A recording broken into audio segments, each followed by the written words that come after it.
रिधी सीधी के स्वामी अइले मोर नगर में हो।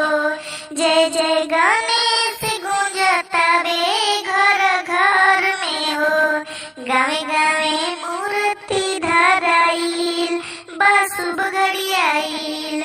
आरती के थरिया सजाइल बा शुभ घड़ी आइल। संगवा में अइली माई शारदा भवानी हो। औरी गणेश संगे अइले भोले दानी हो।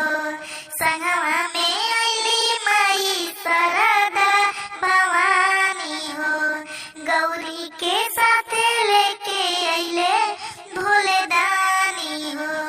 गौआ नगरिया सजाइल बा शुभ घड़ी आइल।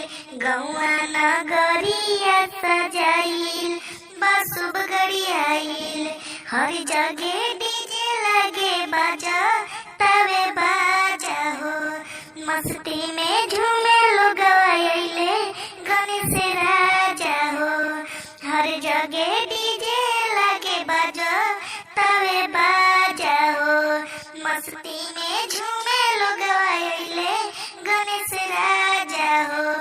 बाबा के आरती उताराइल बा शुभ घड़ी आइल।